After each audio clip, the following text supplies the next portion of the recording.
മുഖ്യമന്ത്രി പറഞ്ഞ ചില കാര്യങ്ങളെക്കുറിച്ച് പറയാനുണ്ട്.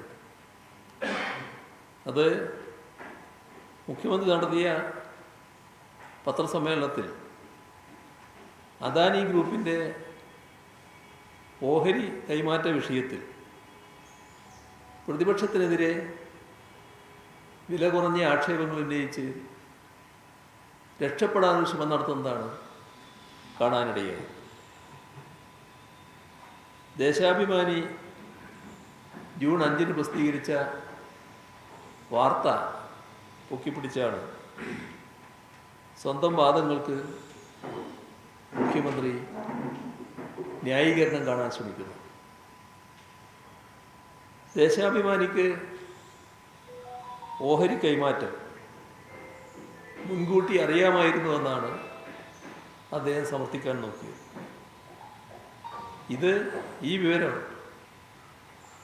മുൻ സർക്കാർ വൃത്തങ്ങളിൽ നിന്ന് ലഭിച്ച വിവരമാണെന്നാണ് മുഖ്യമന്ത്രി പത്രസമ്മേളനത്തിൽ പറയാൻ ശ്രമിച്ചത്.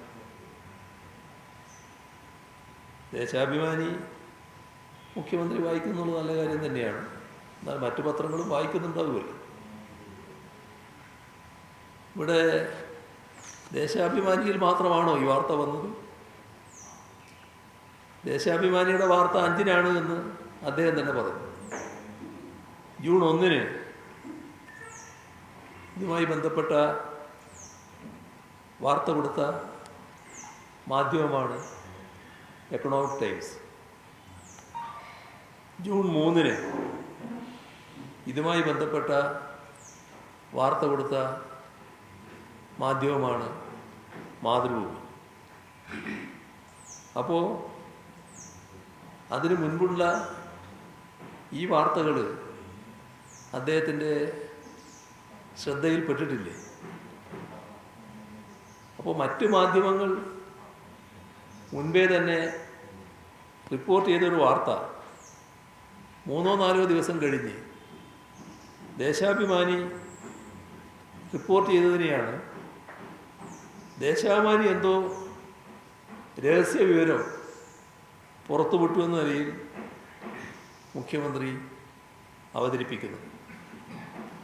ഇവിടെ കാണേണ്ട ഒരു കാര്യം, സ്വകാര്യവൽക്കരണത്തിലൂന്നിയ UDF സർക്കാരിൻ്റെ നയപ്രഖ്യാപനം നിയമസഭയിൽ അവതരിപ്പിക്കപ്പെട്ടതിന് ശേഷം 2 നാൾ കഴിഞ്ഞാണ്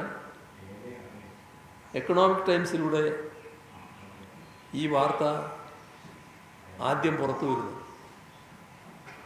APSS in talks to sell stake in Vizhinjam Works transshipment port to Mediterranean Shipping Company. ഇതായിരുന്നു എക്കണോമിക് ടൈംസിൻ്റെ തലക്കെട്ട്. മാതൃഭൂമി ജൂൺ 3 കൊടുത്ത വാർത്ത അദാനി കമ്പനിയിൽ MSCക്ക് ഓഹരി പങ്കാളിത്തം പരിഗണനയിൽ. ഇതായിരുന്നു മാതൃഭൂമിയുടെ വാർത്ത. അപ്പോൾ ദേശാഭിമാനി വാർത്ത നൽകുന്നതിന് മുൻപ് തന്നെ ഓഹരി കൈമാറ്റത്തെക്കുറിച്ചുള്ള മാധ്യമ വാർത്തകൾ അന്തരീക്ഷത്തിലുണ്ട്. മാതൃഭൂമി ഇത് റിപ്പോർട്ടായി നൽകിയതിന് ശേഷം 2 ദിവസം കഴിഞ്ഞാണ് ജൂൺ 5 ദേശാഭിമാനിയിൽ ഈ വാർത്ത വരുന്നത്. അപ്പോൾ എക്കണോമിക് ടൈംസിനും മാതൃഭൂമിക്കും കിട്ടിയ വാർത്ത ദിവസങ്ങൾ കഴിഞ്ഞ് ദേശാഭിമാനി നൽകുന്നതിൽ അസ്വാഭാവികത മുഖ്യമന്ത്രി കാണുകയാണ്.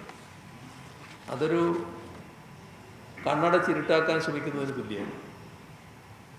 അതീവ രഹസ്യ സ്വഭാവമുള്ള വാർത്ത ദേശാഭിമാനി മാത്രം പ്രസിദ്ധീകരിച്ചു എന്ന നിലയിൽ ജനങ്ങളെ തെറ്റിദ്ധരിപ്പിക്കാൻ ശ്രമിക്കുന്നത് മുഖ്യമന്ത്രിയുടെ സ്ഥാനത്തിന് ചേർന്നതല്ല എന്നതാണ് അദ്ദേഹം മനസ്സിലാക്കേണ്ടത്. ഇത്തരത്തിലുള്ള തൊടുന്യായങ്ങൾ കൊണ്ടൊന്നും UDF സർക്കാരിന് വിഴിഞ്ഞം ഓഹരി കൈമാറ്റത്തിലെ അടിസ്ഥാന വിഷയങ്ങളിൽ നിന്നും ഒഴിഞ്ഞു മാറാനാവില്ല. കൂടുതൽ വാർത്തകൾക്ക് News 18 Keralam YouTube channel subscribe ചെയ്യുക.